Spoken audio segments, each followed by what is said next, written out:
Mom texted, "We're skipping your kid's birthday. Things are tight." I said, "No problem." A week later, at Christmas, I saw their post. Rich gifts, balloons, all for my sister's kids. My girl whispered, "They forgot me again, didn't they?" I just quietly did this. By 9 a.m., Dad was banging on my door, red-faced, screaming. I wasn't expecting much. Just a simple party with cake, maybe a little pizza.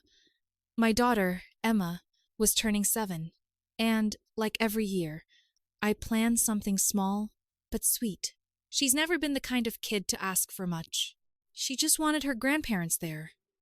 My parents. Her eyes lit up when she talked about them. Always hoping they'd show up the way they did for my sister's kids, decked out with balloons, loud laughter, and arms full of gifts. But 4 days before her birthday, I got the text. "We're skipping Emma's party. Things are tight this month. Love you." No call, no apology, just that. I stared at the screen for a long time before I replied with a simple, "No problem." I didn't want to make a scene. I figured maybe they really were struggling. The economy's been hard on everyone, but something about the way they worded it, like skipping her birthday was just crossing off an item on a grocery list, ate at me. Emma didn't cry when I told her they wouldn't be coming. She just looked at the ground and said, "Maybe they'll come next year." I smiled and nodded, but I already knew they wouldn't. Her birthday came and went. We had a great time, just the two of us. I even invited a couple of her school friends, and we did a little unicorn-themed picnic in the park. She was happy. Or at least, she pretended to be. And then, a week later, Christmas Eve rolled in. We didn't get an invitation, no phone call, no message, nothing. Emma waited by the window that morning in her red pajamas, clutching the drawing she made for Grandpa and Grandma. She even drew their house with hearts above it. Around noon, I gently told her we probably wouldn't be going this year. She just sat down, very quiet. Then she whispered it. "They forgot me again, didn't they?" That was it. No tears, just that one sentence. My stomach twisted. I opened Facebook later that day. Shouldn't have, but I did. And there were photos from my parents' house. Huge Christmas tree, mountain of presents, my sister's boys tearing into gifts with wild smiles. Streamers, balloon arches, a hired Santa. My mom even commented, "So blessed to be with our favorite little ones this year." Favorite? Something cracked inside me that night. I stayed up thinking about every time I'd paid their utilities, when they said they were short, every time I helped them fix their car, every time I gave them money for emergencies that never seemed to affect anyone but me. I didn't say a word. Just quietly packed up the Christmas decorations and went to bed.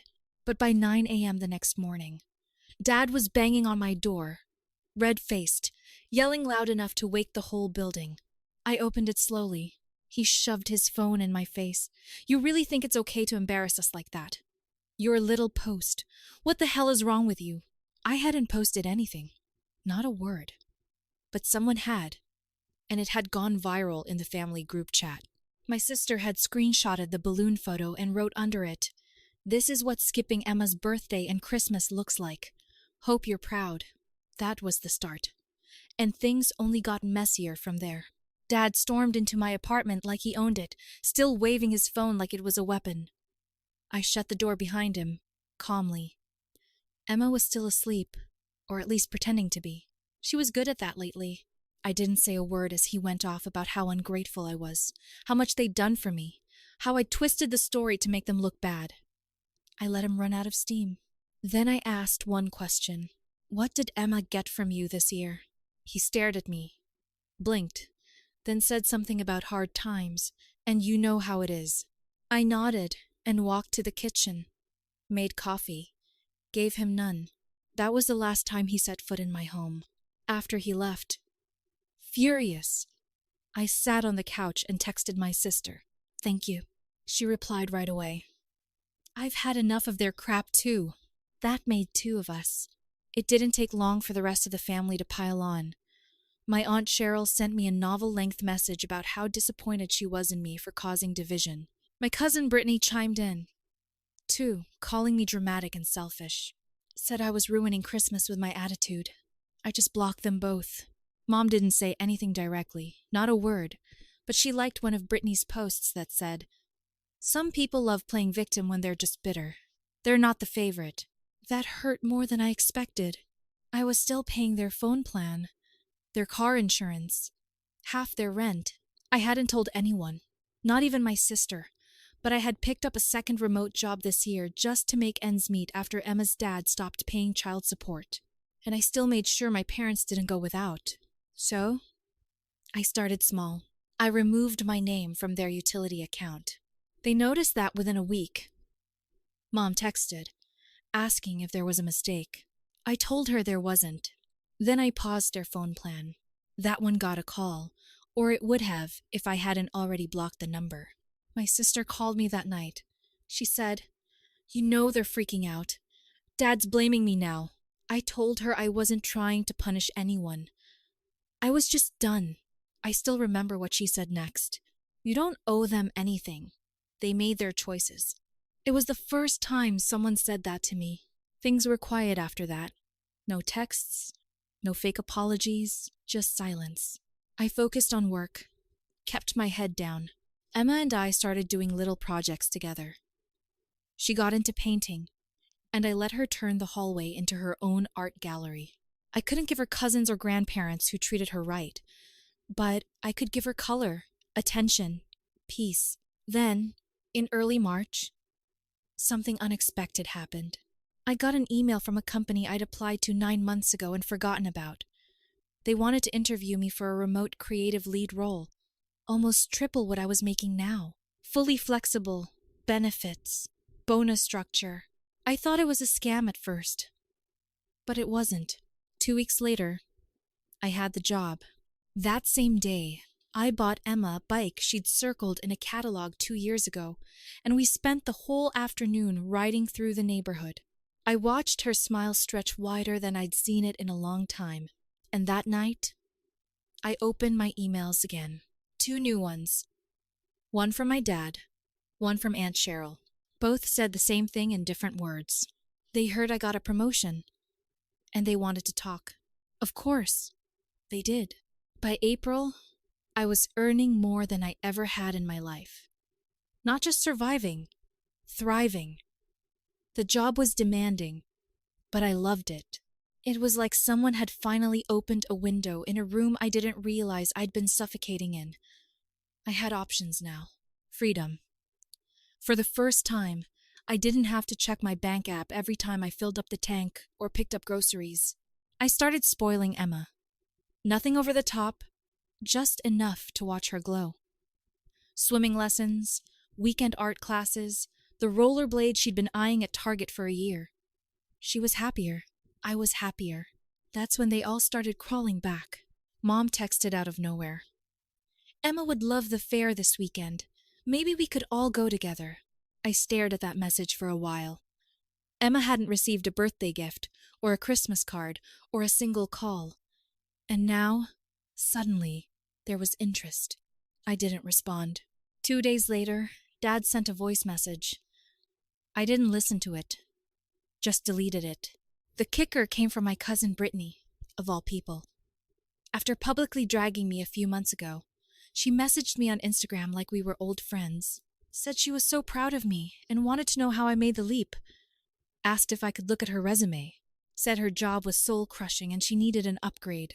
No apology. No acknowledgement of what she'd said to me or about Emma. I left her on red. Then came Mother's Day. My sister invited us to brunch at her place. Just her and the kids, no drama. Emma was excited to see her cousins, so I said yes. Halfway through pancakes, my sister asked if I'd talk to Mom. I just shook my head. She sighed. Said, "They're trying, you know." And I said, "Too late." That same week, Emma got a letter in the mail. Handwritten. I knew the handwriting instantly. My mom's cursive always slanted too far right. Inside was a card with glitter flowers and a note. "We've missed you, sweet girl. Hope to see you soon. Love, Grandma and Grandpa." Tucked behind it, A $10 bill. Emma looked at it and asked if she could spend it on art supplies. I said, sure. I didn't mention it, but something in me twisted when I saw that bill.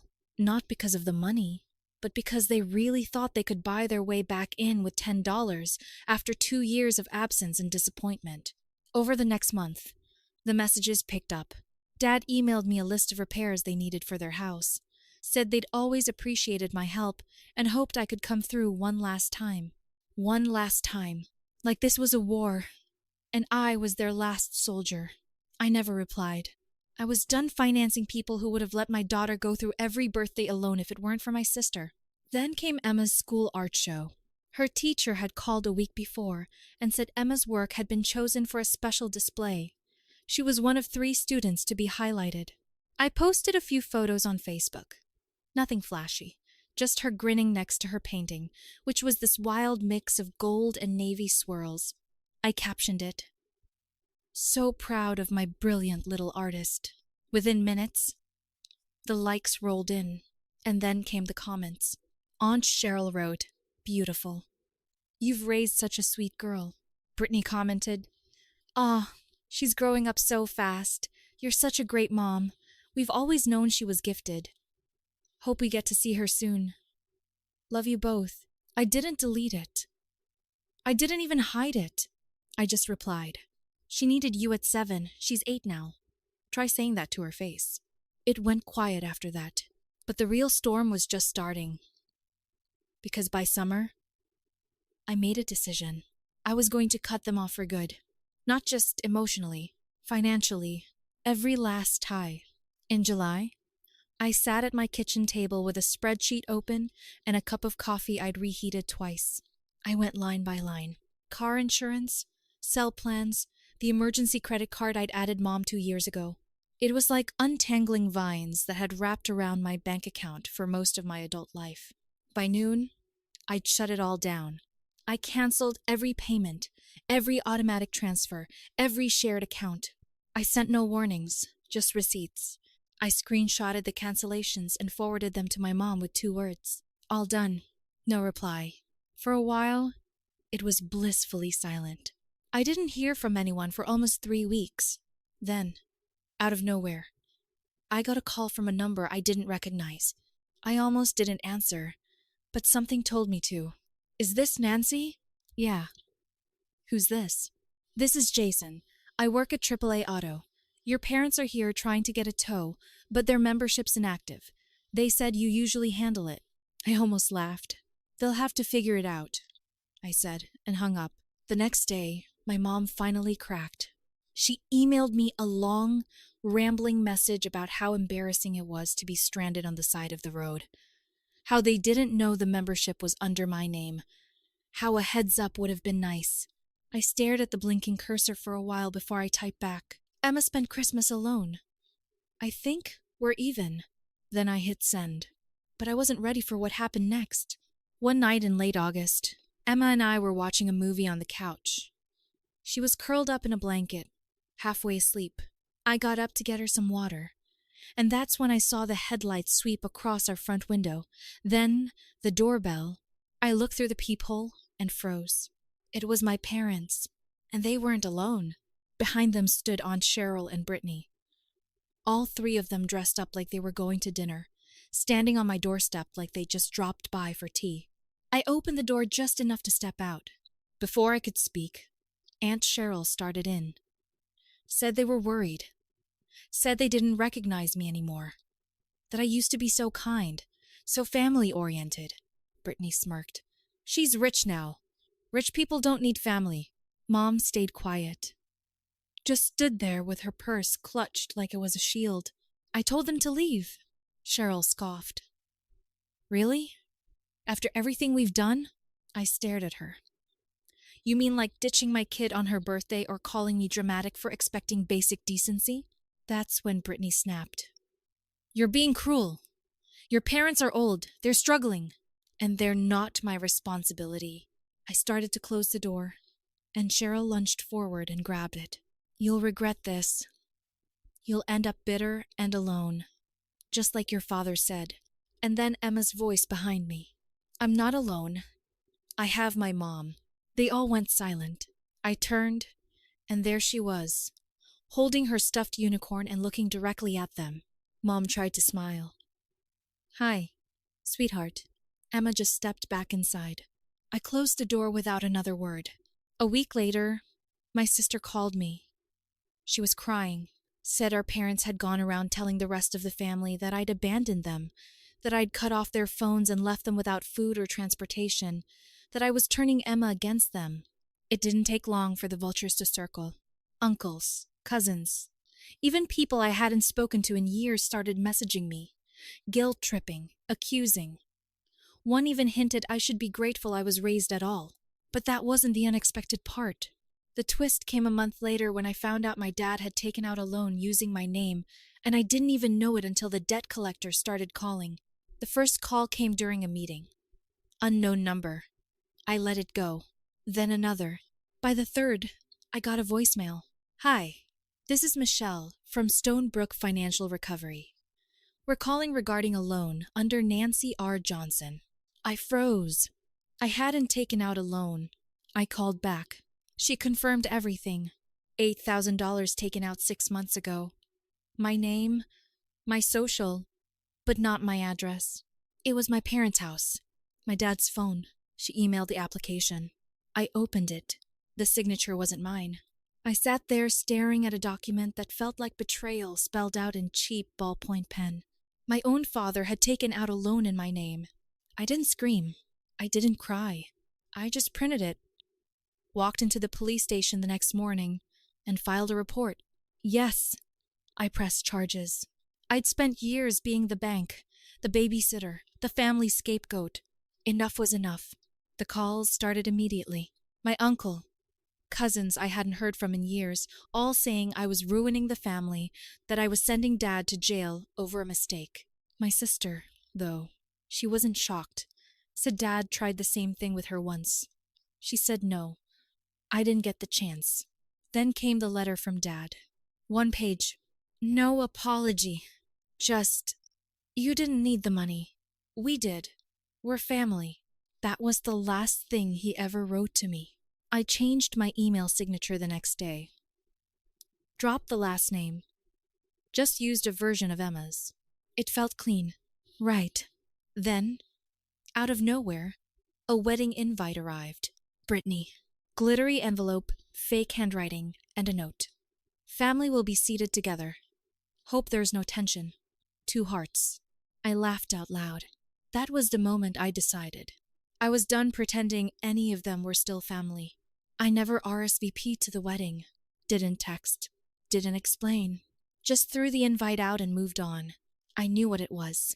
Bait. The day Brittany got married, Emma and I hiked a quiet trail outside town. She packed snacks and told me about a story she was writing, about a girl and her mom fighting monsters together. I didn't say it, but I knew exactly what she meant. That night, my sister called. Said my name came up at the reception. Dad had told everyone I'd turned Emma against them, that I'd always been dramatic. I didn't bother defending myself. The next morning, I sent one message to the family chat. We're done. Please don't contact me or Emma again. Wishing you peace, but we won't be part of this family anymore.